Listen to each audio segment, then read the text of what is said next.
Bienvenue sur Radio Salvetat et aujourd'hui on a une invitée et je laisse Agnès la présenter.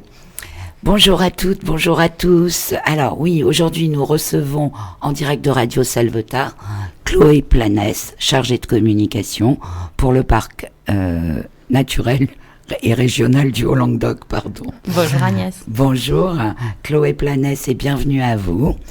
Alors, dans un premier temps, pouvez-vous expliquer à nos auditeurs ce qu'est le parc régional du Haut-Languedoc? Bonjour à toutes et à tous et merci de me recevoir, Radio Salvetat. Il est bon de rappeler qu'il existe aujourd'hui 58 parcs naturels régionaux en France et celui du Haut-Languedoc dans lequel nous sommes et pour lequel je travaille a été créé en 1973 et il est le premier d'Occitanie. Un parc naturel régional a vocation à protéger et mettre en valeur un territoire habité, à dominante rurale et au patrimoine naturel, paysager et culturel de grande qualité, mais dont l'équilibre reste fragile. Le parc naturel régional du Haut-Languedoc est situé à cheval sur les départements de l'Hérault et du Tarn et au carrefour de 3 climats, montagnard, océanique et méditerranéen. Les missions du parc sont les suivantes: la protection et la gestion du patrimoine naturel, culturel et paysager, l'aménagement du territoire, le développement économique et social, l'information et l'éducation à l'environnement, et tout ceci en travaillant sur l'expérimentation, l'innovation et la coopération avec différents acteurs du territoire. Merci Chloé Planès. Alors, est-ce que maintenant vous voulez bien nous expliquer votre mission au sein du parc, s'il vous plaît? Donc la mission qui m'a été donnée en tant que chargée de mission communication, c'est de mettre en valeur les actions portées par le parc et ses partenaires grâce à différentes actions de communication et outils et à destination des différents publics que nous souhaitons toucher, donc que ce soit les habitants, les élus du territoire, mais aussi les futurs visiteurs. Merci. Alors, aujourd'hui, nous sommes là pour parler de la toute nouvelle édition du Challenge du Parc. Dans un premier temps, qu'est-ce que le Challenge du Parc, s'il vous plaît? Bonne question, revenons-y. Alors, le Challenge du Parc, c'est une compétition, un challenge, comme son nom l'indique, qui permet de récompenser les coureurs les plus émérites sur un ensemble de courses pédestres hors stade qui sont organisées sur le territoire. Donc, ce challenge, il est géré par une association à laquelle s'inscrivent les courses qui souhaitent participer. Il a été lancé officiellement en 2000 avec 9 premières courses et s'est étoffé depuis avec de nombreux nouveaux parcours. Cette année, ce sont 27 courses inscrites qui vont de 8 à 50 km et traversent une vingtaine de communes du parc. Donc, ce que vous propose le Challenge du Parc à vous coureurs ou futurs coureurs, c'est de participer à un maximum de courses entre le 26 février et le 9 octobre, parce que la première des courses du Challenge a lieu la semaine prochaine au Bousquet d'Orbe. En plus d'être un véritable défi sportif, il permet aux coureurs et à leurs accompagnateurs de découvrir la diversité des paysages du Haut-Languedoc, ses richesses historiques et culturelles. Merci. Alors, Chloé, est-ce que vous pouvez nous expliquer la différence entre une simple course, j'ai envie de dire, et un trail? Alors, l'une des différences principales entre la course à pied sur route et le trail se trouve sur le milieu dans lequel elles sont pratiquées. La course à pied sur route se fait en général sur bitume, sur des chemins assez balisés, tandis que la course à pied trail, quant à elle, se fait en forêt, en montagne, souvent sur des chemins de pierre, avec de l'herbe et même de la boue, et puis beaucoup d'obstacles naturels comme des troncs d'arbres, des racines qu'il va falloir essayer de chevaucher, de dépasser pour pouvoir continuer la course. C'est un peu plus risqué comme terrain et le Challenge du Parc regroupe à la fois des courses sur route et des courses trail. Merci. Alors, ce premier trail se fera sur 12 km 5. D'ailleurs, voilà, et ce sera un trail. La première course est un trail qui aura lieu donc le 26 février et qui va démarrer au Bousquet d'Orbe, si je ne m'abuse. Oui.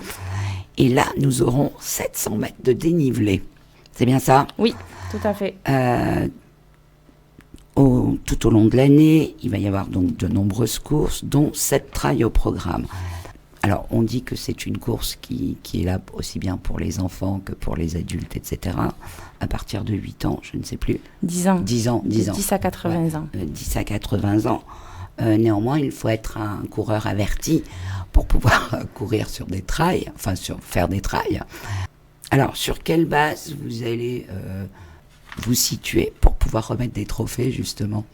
Alors, il faut savoir qu'il y a une remise des prix qui aura lieu à la Malou-les-Bains le 5 novembre 2022 Ouais. à 18h30. À la fin de toutes les courses. Oui, c'est ça. Et alors, pour remettre les prix, il y a 27 courses qui sont proposées en 2022. Et pour être classé, il faut participer à minimum 5 courses. D'accord. Parmi celles-là, seuls les 14 meilleurs résultats seront pris en compte pour le classement final. Et c'est l'assiduité qui prime, car plus on fait de courses, plus on a de points. Les points sont attribués de la façon suivante. Quel que soit le nombre de participants, les organisateurs de chaque course attribueront au premier coureur 500 points, au deuxième coureur 499 points, au troisième coureur 498 points. Je ne vais pas vous faire toute la liste, mais c'est ainsi de suite. Ok, donc c'est plus l'assiduité que le nombre de kilomètres parcourus. En effet. Est-ce que chaque course est accompagnée, suivie? Est-ce qu'il y a des points d'eau, un ravitaillement, le logement peut-être pour les accompagnateurs et même coureurs? Oui, bien sûr. Toutes les courses sont équipées de points d'eau, de ravitaillement. Je conseille aux auditeurs intéressés de se renseigner directement sur là où les courses qu'ils veulent faire et après de trouver les informations sur les sites web ou les pages Facebook des courses elles-mêmes. Parce que chaque course a ses informations spécifiques. Alors, justement, comment on finance tout ça?